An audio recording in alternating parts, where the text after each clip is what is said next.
Pastor, lá em Mateus 24:21, Jesus diz: porque haverá uma grande tribulação, uma grande aflição, como nunca houve desde o princípio no mundo até agora, nem tampouco haverá de ocorrer. E aí algumas pessoas sempre perguntam, ou ouvem também dizendo que a igreja será poupada deste período de grande tribulação. Outros dizem que não será poupada. E, enfim, há várias correntes e eu vou deixar o senhor aí com a pergunta no ar, tá bom? Certo. De fato, Jesus, no seu sermão escatológico proferido aos seus discípulos, ele fez menção a esse período que ele chama de grande tribulação. E ele, inclusive, classifica dizendo que essa tribulação, a palavra tribulação quer dizer sofrimento, né? Sim. Que esse sofrimento, esse período de sofrimento, ele será único. Ele diz que desde o princípio do mundo até agora não houve e nem jamais haverá um período semelhante de sofrimento que virá sobre a terra. Aqui Jesus está, na verdade, repetindo as palavras do profeta Daniel. No capítulo 12, verso 1 da sua profecia, Daniel diz assim que nesse tempo se levantará Miguel, o grande príncipe, defensor dos filhos do teu povo, e haverá tempo de angústia, a qual nunca houve, desde que houve nação até aquele tempo.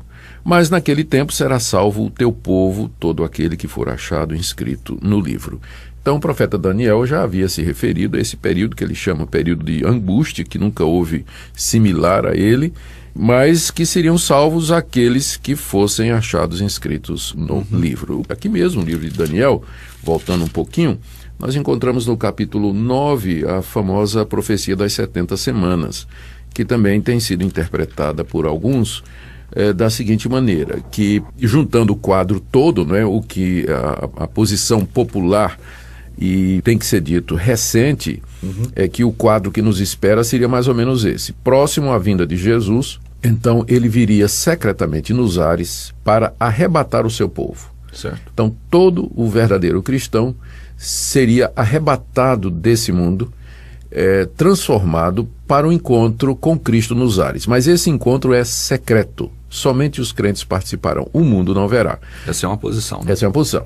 E aí, então, depois que a igreja for arrebatada do mundo de forma secreta, começa o período de grande tribulação, que os estudiosos, né, dessa linha dizem que será de 7 anos. Sim. Então, durante esses 7 anos, surgirá o anticristo, que terá um domínio sobre todo mundo, vai perseguir os judeus, particularmente, e vai implantar o seu reino sobre a terra.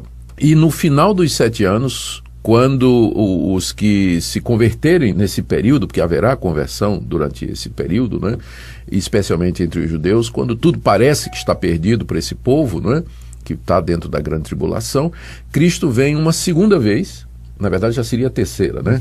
A primeira quando ele encarnou, a segunda silenciosamente para arrebatar a igreja, e agora vem uma terceira vez pública, né? E aí ele esmagará o anticristo numa batalha fenomenal, apocalíptica, e então instalará o seu reino milenar aqui na Terra. Certo. Então, dessa perspectiva que a gente chama de dispensacionalista, ou alguns pré-milenistas, a grande tribulação é um período de 7 anos de sofrimento sobre a terra, debaixo do controle do anticristo. A igreja terá sido arrebatada antes e será encerrada com a vinda de Cristo para destruir o anticristo. Certo. E começar o período que é chamado do milênio. Bom, essa posição, Nathan, ela é recente, viu? Ela tem uns 200 anos no máximo. Essas ideias, elas nasceram de uns encontros ou conferências proféticas que foram realizadas na Europa, onde pela primeira vez essas ideias apareceram. Mas antes disso, ninguém na história da igreja, os pais da igreja, os reformadores, os grandes teólogos... Eles caminhavam nessa direção. Não. Essa ideia de que o arrebatamento antes da grande tribulação, isso aí é modernismo, né, por assim dizer, é uma posição mais moderna. Essa posição não se sustenta, Nathan. Primeiro, a Bíblia fala mesmo da grande tribulação, isso aí nós não temos dúvida. Cremos que antes da vinda de Cristo, o reino do anticristo será instalado, e ele haverá realmente de impor o seu domínio sobre as nações. Será um período de grande sofrimento, de grande perseguição, como nunca houve. Sem comparação. Sem comparação. E ele será destruído pela vinda do Senhor Jesus. O Senhor Jesus virá e haverá de esmagá-lo, destruí-lo, encerrando assim a história desse mundo como nós o conhecemos e dando início ao novo céu e nova terra onde habita a justiça. Então não se questiona que haverá tribulação. O problema é que não há base nenhuma para dizer que a igreja será arrebatada antes. E que igreja, né? Talvez a igreja de que época, digamos. Então, seria a igreja do futuro. Se me permite só uma pergunta. Bom, então me parece que aquela tribulação que enfrentaram os irmãos dos primeiros séculos e o próprio Policarpo, Inácio, que foram comidos por não feras. Foram poupados. Não foram poupados. Tipo assim, que tribulação foi As aquela? Perseguições que acontecem nos países, que aconteceram nos países comunistas e até hoje. E que a gente nem imagina a dor que é, né? E também o sofrimento dos cristãos debaixo de regimes totalitários muçulmanos e islâmicos, né, eles não têm sido poupados. Né? Então não há nenhuma razão para pensar que Deus vai arrebatar secretamente a igreja antes desse período da grande tribulação. Não há nenhuma passagem bíblica. Olha, uma das passagens que eles costumam dizer, né, que fala do arrebatamento, é aquela palavra de Paulo na primeira carta aos Tessalonicenses, quando ele fala da vinda do Senhor Jesus. No capítulo 4, ele diz assim, a partir do verso 13, eu não quero, irmãos, que sejam ignorantes com respeito aos que dormem. Os que dormem aqui são os que morreram, né? Para não vos entristecerdes como os demais que não têm esperança. Pois se cremos que Jesus morreu e ressuscitou, assim também Deus, mediante Jesus, trará em sua companhia os que dormem. Ora, ainda vos declaramos por palavra do Senhor isso. É aqui, presta atenção. Nós, os vivos, os que ficarmos até a vinda do Senhor, de modo algum precederemos os que dormem, porquanto o Senhor mesmo, dada a sua palavra de ordem, ouvida a voz do arcanjo e ressoada a trombeta de Deus, descerá dos céus, e os mortos em Cristo ressuscitarão primeiro. Depois nós, os vivos, os que ficarmos, seremos arrebatados juntamente com ele entre nuvens para o encontro do Senhor nos ares, e assim estaremos para sempre com o Senhor. Consolai-os, pois, uns aos outros com estas palavras. Então eles dizem, tá aí, ó, Jesus está falando do arrebatamento. Sim, ele está falando. E de fato, quando o Senhor Jesus Cristo vier em glória, duas coisas vão acontecer. Os mortos ressuscitarão e os vivos serão arrebatados, ou seja, eles serão tomados daqui da terra, elevados para o encontro do Senhor, com o Senhor Jesus nos ares. Sim. Mas isso não é um evento, Natsan, não é um evento misterioso, oculto, secreto. Porque olha os termos em que Paulo diz aqui, ó. Ele diz, o Senhor, dada a palavra de ordem, ouvida a voz do arcanjo. O arcanjo é um anjo que está no topo da hierarquia.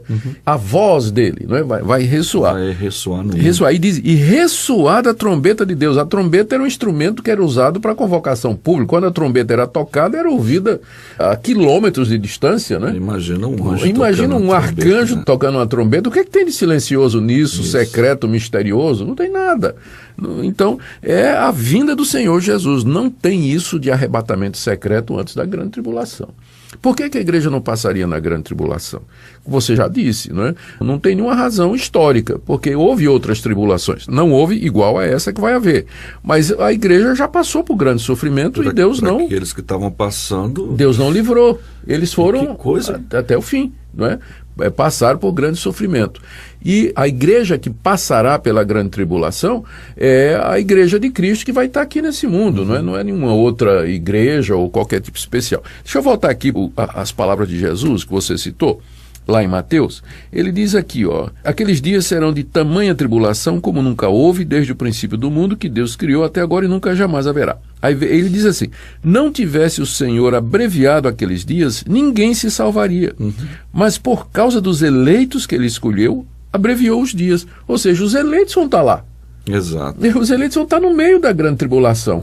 É por isso que Deus vai, inclusive, abreviar, né, o tempo do sofrimento e a intensidade para que os eleitos possam suportar a pressão, né, que o anticristo vai fazer sobre eles para renegar a fé, para apostatar, o sofrimento físico, e Deus então vai preservá-los, porque Deus preserva aqueles que são seus. Então, resumindo, Natsan, Eu entendo, e essa é a posição histórica, né, que a igreja sempre adotou, é que haverá uma tribulação. Inclusive, alguns acham que essa tribulação ela é figurada. Não, eu não acho. Eu creio que ela é muito clara. Haverá um período de grande sofrimento para a igreja, de grande perseguição, provocada pelo crescimento do reino do anticristo, e que vai anteceder a vinda de Jesus Cristo. Nós não sabemos quanto tempo vai durar e quando é que ela virá. Sim. A igreja não será poupada desse sofrimento. Mas esse período será encerrado com a vinda do Senhor Jesus Cristo. Nos ares, publicamente, abertamente, todo olho verá anticristo esmagado, inimigos destruídos, povo de Deus salvo, ressurreição dos mortos, transformação dos vivos, novo céu e nova terra, onde habita a justiça. Aleluia. E tudo para a glória dele, né, no final Amém. das contas. Amém. Que bom. É uma certa feita, faz tempo isso, muito tempo, lá na primeira igreja, o senhor veio falar um pouquinho, e a gente estava presente na ocasião.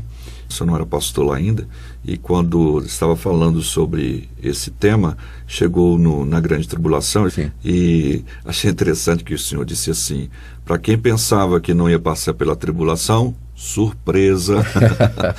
Olha, Nácio, eu acho melhor a gente estar preparado para passar na grande tribulação e ser arrebatado antes do que você achar que vai ser arrebatado e de repente você se vê no meio dela, né?